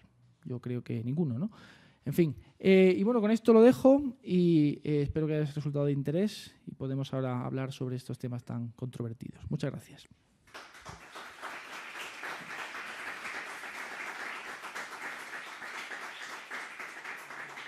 Gracias. ¿Preguntas? ¿Quejas? ¿Objeciones? Adelante.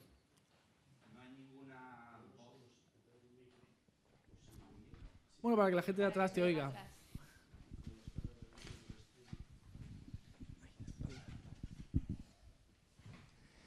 Que no hay ninguna voz disidente dentro del antropoceno, lo digo por Rudiman. Sí, hay. Porque Rudiman dice que gracias a la especie humana se ha evitado una nueva glaciación. Entonces eso sería algo positivo, ¿no? Sí, bueno, yo no veo el antropoceno como algo negativo. Mi visión personal del asunto es que, primero, es algo inevitable y, en segundo lugar, como digo, pues ha beneficiado considerablemente la supervivencia de la especie. Tampoco se puede ignorar, quizá, pues el sufrimiento que ha causado a otras especies, ¿no? Entre otras cosas, porque bueno, los animales también experimentan, tienen sentiencia, como dicen los filósofos, ¿no? Pero sí, hay voces discrepantes, por supuesto, hay muchas tesis por ahí. Y el propio, pues, bueno, y hay gente incluso que no cree que el antropoceno es una realidad tan establecida como parece, aunque creo que, como con el cambio climático, la abundancia de datos va a ir silenciando estas voces en alguna medida. ¿Que se ha evitado una glaciación? Pues probablemente. Es decir, pero que, de alguna manera, habría que preguntarse, en primer lugar, si moralizar el antropoceno tiene no sentido. Para empezar, porque, como he dicho, solo relativamente pertenece a la categoría de aquello que ha sido decidido formalmente por una especie que, en su desenvolvimiento terrestre y por su desarrollo, digamos, de fábrica, ha generado esta colonización de la naturaleza. Entonces, en ese sentido, la moralización pertenece, como digo, a una fase tardía del antropoceno, en que, para empezar, además, lo que se plantea, por ejemplo, cuando hablamos del cambio climático, es si vamos a sobrevivir nosotros. Una preocupación también narcisista. De hecho, la protección del mundo natural pasa un poco a segundo plano cuando nuestra supervivencia está en juego, cuando hablamos del cambio climático, ¿no? Entonces, sí, hay voces discrepantes en ese sentido. No todo el mundo. Los ecomodernistas, por ejemplo, con los que yo me identifico en parte, pues plantean que la ciencia y la tecnología lo que han permitido a la especie humana es desarrollarse y garantizarnos, bueno, unas condiciones materiales de vida muy razonables, el desarrollo de la cultura, en fin, que no hay nada que lamentar en eso, ¿no? Frente a, pues, un ecologismo más misantrópico, que en cambio considera que somos una plaga, ¿no?, que ha devastado el planeta. Aunque, y con eso termino, pues, desde el punto de vista de la naturaleza pura, pues no hay de qué preocuparse, porque todo lo que sucede es natural, e incluso nuestra propia extinción como especie, pues vería, nadie lo vería, ¿no?, pero vería al planeta desarrollarse después en la forma que correspondiera, ¿no? Bueno, una última pregunta. ¿Pero nadie ve el calentamiento global como algo positivo dentro del antropoceno? Pues verá, para los países del norte, si pueden desarrollarse turísticamente, lo ven bien. Pero pues todo depende de la medida en que, si aceptamos la tesis que usted señala de que el calentamiento global habría impedido una glaciación, pues sí, ¿no? Que bien. Por otra parte, será el propio desarrollo del cambio climático, la medida en la cual aumente las temperaturas del planeta, el que determine si es una cosa a la que debamos dar la bienvenida, que debamos lamentar en una medida a su vez solo discreta, o si es algo de lo que tengamos que arrepentirnos, ¿no? Porque es una incógnita todavía cuánto van a aumentar las temperaturas, pese a lo cual, pues la capacidad de adaptación de la humanidad, yo creo que prevalecerá. Y en ese sentido, si conviene subrayar, yo creo que en eso los ecomodernistas tienen razón, que es mucho más fácil adaptarse en la riqueza a adaptarse en la pobreza, ¿no? La riqueza social permite, pues, para empezar, tener aire acondicionado, cosa que, si no eres rico, no puedes tener, ¿no? El mejor invento del mundo para el fundador de Singapur, ¿no?, el aire acondicionado, porque decía que había permitido que la economía de su ciudad-estado se desarrollara, porque si no se pasa tanto calor que no se puede trabajar, ¿no? Pues nada, muchas gracias. ¿No? A usted.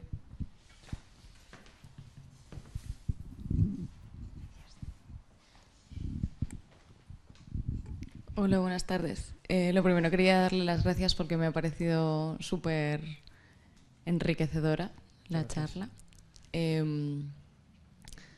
Y quería hacerle una pregunta bastante directa. A pesar de que se distancie usted a veces en sus argumentos de esa visión del ecocidio en el que parece que somos nosotros contra la naturaleza, yo creo que es más bien nosotros contra nosotros mismos en este tablero. No sé, igual no somos capaces todavía de identificar que esta transformación está generando extinciones, entre ellas y muy especialmente de especies como la nuestra, ¿no? O sea, de hecho me ha sorprendido, por ejemplo, no ver en su conferencia nada referente a refugiados climáticos o gente que se muere, o sea, por el propio genocidio que nosotros estamos ejerciendo indirectamente por la degradación de la tierra. En cualquier caso, mi pregunta va más en intentar pensar cómo, siendo tan conscientes de tantas cosas, todavía no hemos llegado a ser conscientes de este vínculo y cuál sería el mejor canal, si lo hay, o el mensaje que transmitir, porque a mí la pedagogía de la catástrofe me parece que no sé si va a funcionar. Y creo que además todo este contexto acelerado de cambio climático, ahora de repente todo esto está en los medios de comunicación constantemente, nos ha de alguna manera inmunizado a estas propias cuestiones, ¿no? Entonces, yo precisamente trabajo en cambio global y también en restauración de ecosistemas, que sería como esa posición intermedia entre no asumir que nos da igual que todo se vaya al garete, ni intentar de ninguna manera tampoco recuperar la naturaleza prístina, que no creo que exista, ¿no? Pero y me pego todos los días en la mejor manera de transmitir esto a la sociedad, ¿no? Y de hacerles más conscientes, y aún así no encuentro dónde está nuestra reactividad frente a asumir que efectivamente esto es algo que nos ocupa y nos preocupa especialmente a nosotros. Gracias. Muchas gracias. Bueno, tratar de responder a todo, porque todo es interesante. Bueno, si trabaja en el ámbito de la restauración ecológica, eso en el libro hablo un poco de eso, el debate sobre el impacto del antropoceno sobre la restauración es muy interesante, ¿no? ¿Cómo restaurar? ¿Qué hacer exactamente, no? Recuperar especies mediante la clonación, tratar de reproducir hábitats ya desaparecidos, mantener los que hay, crear hábitats nuevos, muy interesante, ¿no? Bueno, el vínculo del cambio climático con los refugiados es todavía impreciso, no está claro. Es posible que haya una relación entre la guerra civil siria y una sequía que podría venir generada por el cambio climático. Es posible que vayamos a un futuro donde las guerras climáticas, como dice Harald Welzer, ¿no?, en un libro que está traducido al castellano, pues sea, que abunden. También es posible que no, que estemos exagerando un poco esa vinculación. Y, hombre, yo no sería tan pesimista respecto del presente. Yo creo que hablar de guerra del ser humano contra sí mismo, en fin, esto ya lo decía Hobbes, ¿no? Y realmente la peligrosidad del ser humano para con el ser humano es un rasgo constitutivo de nuestra especie, pero simultáneamente yo creo que hay progresos morales, como esta emergente concepción de especie, el hecho de que cada vez nos conciernan pues catástrofes o desgracias sucedidas, bueno, pues muy bien lejos de donde vivimos. Yo creo que en esto ha habido una mejora progresiva y no sería especialmente pesimista, a pesar de que, en fin, evidentemente los problemas no escasean tampoco, ¿no? Y quizá, pues, y como podemos ver con el radicalismo terrorista o religioso, bueno, pues somos una especie problemática y nunca vamos a dejar de serlo, ¿no? Así que realmente hay algo ahí que nos lleva, pues si nuestra religión es la ideología, y en fin, esto quizá nunca lo resolvamos. Sobre la opinión pública, pues vamos a ver, yo recuerdo que cuando gobernaba, va a parecer una excursión, ¿no?, el gobierno tripartito en Cataluña hace unos años, recuerdo que leí una estadística que me dejó helado, ¿no? Dice, más de la mitad de los catalanes ignora que 3 partidos forman parte del tripartito, ¿no? 3 partidos que gobernaban su comunidad autónoma, ¿no? Entonces, claro, la opinión pública pues ignora muchas cosas, ¿no? Y se mueve por impulsos muy primarios, ¿no? Como podemos ver, pues hay una crisis económica, pues enseguida se vuelve contra sus estados, se abraza el populismo, ya todo es un desastre, ¿no? Se produce una oleada de crecimiento económico, todo el mundo compra pisos, todo el mundo es rico, ¿no? Es decir, la plasticidad de las opiniones públicas, pues en el fondo también es un poco predecible. Entonces, bueno, como digo, dentro de la opinión pública sí que hay, ¿verdad?, estratos, expertos, o más sofisticados, o si quieren más informados, donde sí se habla de estas cosas y que tienen influencia sobre quienes deciden. El problema es traducir eso a políticas públicas avaladas democráticamente en las urnas, sobre todo cuando son agresivas o alteran un estado de cosas existente.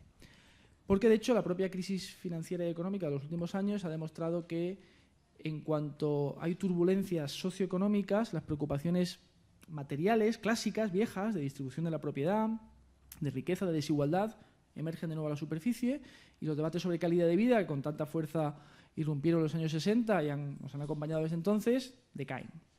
Y por eso esta idea ecomodernista de, bueno, pues vamos a ser ricos para poder hablar de esas cosas, porque si no vamos a hablar de otras, y que son temas de justicia y de propiedad. No obstante, hay un aspecto interesante que se deduce de su pregunta, y es esta idea de que pierden credibilidad, ¿no?, las profecías. Claro, al ecologismo clásico le ha pasado pues lo que Pedro y el Lobo, ¿no? Es decir, claro, pues son décadas anunciando la catástrofe para pasado mañana y la catástrofe no llega, con lo cual cuando llevas 40 años diciéndolo, nadie te cree, ¿no? Entonces, de hecho hay un reverdecer del catastrofismo ecologista a raíz de la emergencia del cambio climático, porque de alguna manera ese ecologismo clásico sigue convencido de que el argumento público que tienen que plantear es la amenaza contra la supervivencia humana.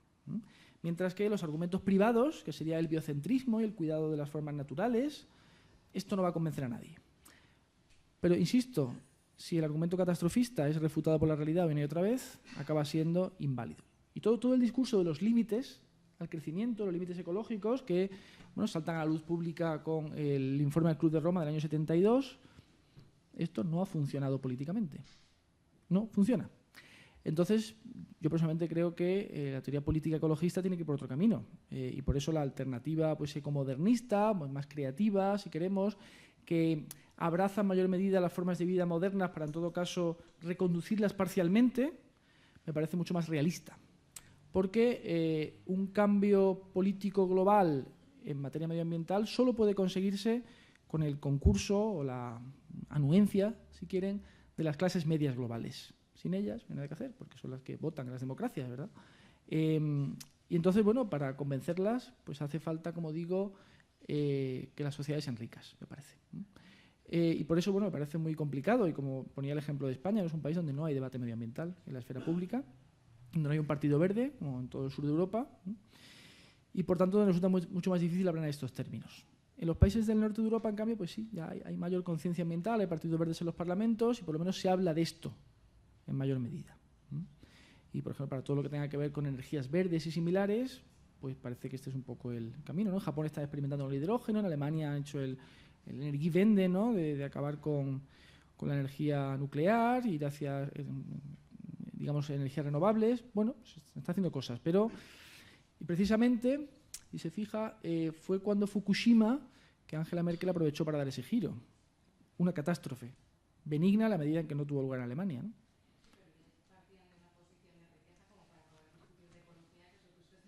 Por supuesto, aunque temporalmente la factura de la luz crece mucho en Alemania, aumenta mucho. Y eso ha provocado quejas de los sectores empresariales, etcétera. Es divertido, yo estaba allí cuando tuvo lugar Fukushima, estaba en Múnich, y recuerdo que la Orquesta Nacional de Baviera, bueno, son un estado libre ahí asociado, la Orquesta de Baviera, se negó a viajar a Tokio, tenía un concierto programado, porque decía que la concentración de uranio en la atmósfera de Tokio pues, era intolerable y peligrosa para su salud, ¿no? Y resultó que en Múnich había más uranio en la atmósfera que en Tokio, ¿no? Pero no fueron.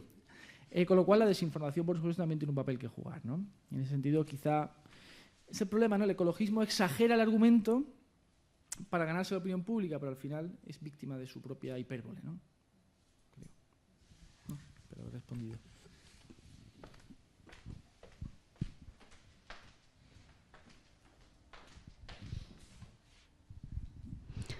Hola, buenas tardes. Para empezar, mi sorpresa ante lo que acaba de decir de Baviera, lo verde que es aquello, vamos, que hay allí tanta contaminación. La ciudad, no, pero sí que son Ah, bueno, la ciudad de Múnich se refiere, claro, ¿no? Ah, vale. Eso ya grande. no lo voy a discutir, ¿no? Ha sido curioso. No, bueno, yo lo que estoy viendo, lo que deduzco de lo que acaba usted de decir respondiéndole a esta chica, mi conclusión personal es que más bien lo que se aproxima es una guerra, entre comillas o sin ellas, no sé, entre ricos y pobres, porque los ricos, entendiendo por ricos la clase media también, porque comparada con la gente del tercer mundo, los que pertenecemos a la clase media somos ricos, claro. Parece como si se avecinara en un futuro una guerra, ¿no?, entre ricos y pobres, porque los ricos vamos a vivir cada vez mejor, vamos a poder sortear de una manera u otra los perjuicios del cambio climático, mientras que los pobres lo van a sufrir cada vez más. Entonces, yo esto no sé cómo va a terminar. Los ricos son menos, vale, tienen más poder, evidentemente, pero son menos, muchos menos que los pobres. ¿Qué puede pasar ahí? No lo sé. Lo de que las predicciones catastrofistas no han llegado, sí están llegando. Estamos viendo lo que usted acaba de mencionar, huracanes, el tema de tanta sequía en Oriente Próximo y demás, evidentemente provoca que quieran venir aquí cada vez más. Y de hecho vienen, queramos o no, vienen.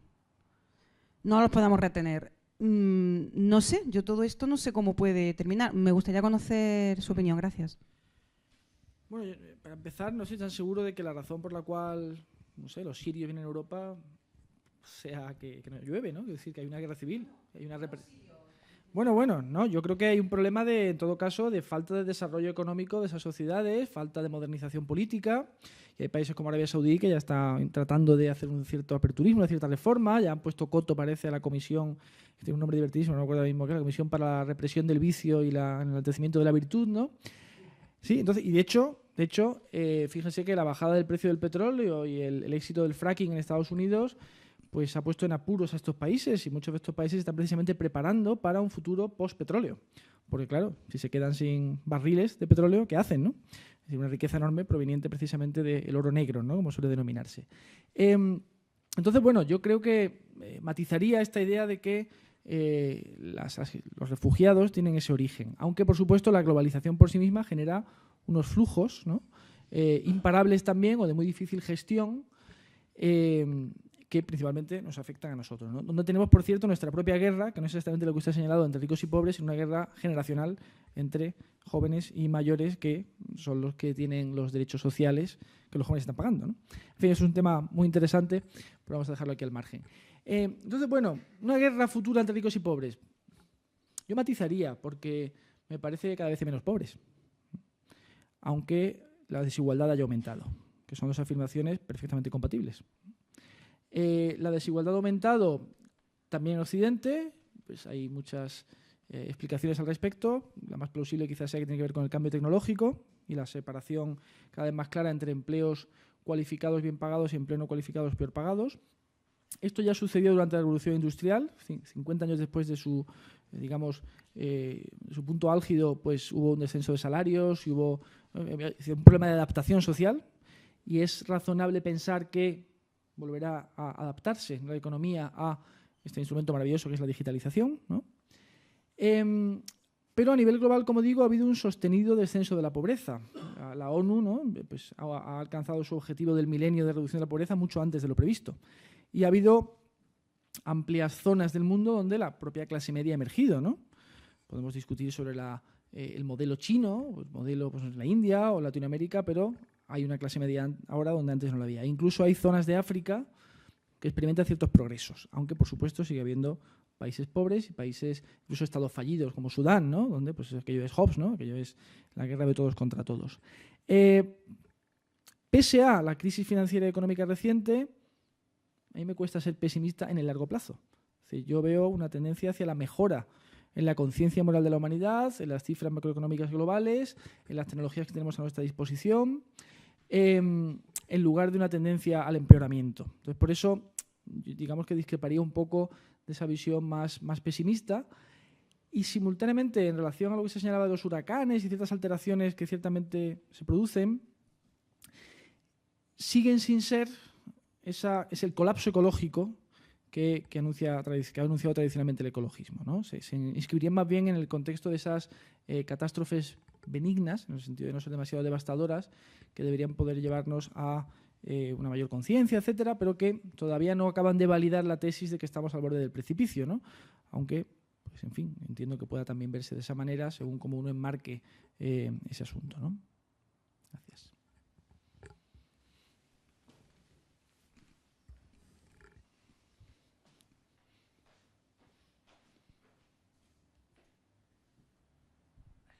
muchas gracias. Lo primero, a ver, ¿se oye? Sí, se oye, gracias. Yo tenía dudas al entrar, pero ahora ya no me ha quedado ninguna. Soy optimista, creo que nos vamos al garete. Porque en todas las culturas tradicionales, madre naturaleza, mother nature, ama lurra en euskera, que hay patatas, la Pachamama. Sí. Aquí en la entrada hay un cuadro de Rembrandt con una cita: elige solo una maestra, la naturaleza. Entonces, bueno, que hablemos ahora, aunque sea figurativamente o así como la muerte de la naturaleza, pues me da mucha pena. Esto es un comentario sin más. Me gustaría, el ciclo se titula La revolución silenciosa, si tiene que ver algo con Rachel Carson, no sé si es casualidad o es que el silencio es de que nos estamos callando o nos callan, o no sé si hay alguna analogía. Sí, eso lo explico. Gracias. No concluye. Sí, no, es un juego de palabras con la idea de la primavera silenciosa, es una alusión, más bien, una alusión poética a Rachel Carson. Tiene que ver con el hecho de la revolución silenciosa, sería el hecho de que se habla poco de algo que además hasta hace poco también era invisible, porque no teníamos conciencia de ello. Entonces el antropoceno es una revolución en nuestra manera de concebir las relaciones socionaturales, pero también una revolución en la propia naturaleza de esas relaciones. Pero hasta hace poco no teníamos conciencia de ello. En ese sentido era silenciosa, aunque a su vez sea muy ruidosa porque tiene una gran dimensión, ¿no? Esa era un poco la intención o la pretensión del título, jugar con el silencio de la opinión pública y el silencio en el sentido de invisibilidad de un proceso prolongado, no reflexivo, ¿no?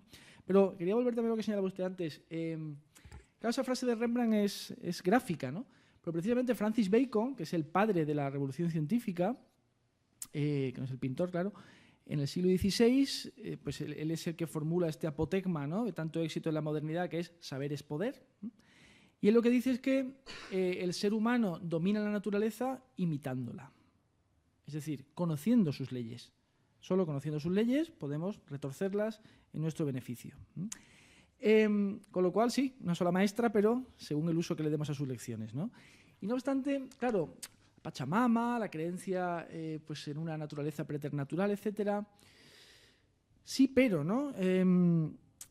Esas creencias pertenecen a sociedades, no voy a incurrir en la afirmación de que son sociedades primitivas, ¿verdad?, porque esto supondría una concepción, ¿no?, pues un poco teleológica del progreso humano y supondría en gran medida comparar lo incomparable, pero sí implica una sociedad que posee un grado de conocimiento del funcionamiento de la naturaleza, de su intríngulis, ¿no?, bioquímico, si quieres, más primitivo, más reducido, de una sociedad también que se ha relacionado en menor medida con otras sociedades, aunque pueda preservarse como creencia en sociedades ya más complejas, como he dicho antes, ¿no?, la fantasía romántica que nos permite aceptar, olvidar que el filete de pollo viene de un pollo que ha tenido una vida miserable, ¿no?, en nuestra mesa. Pero de alguna manera yo trazaría una analogía entre esas creencias y, por ejemplo, el sueño comunista, ¿no?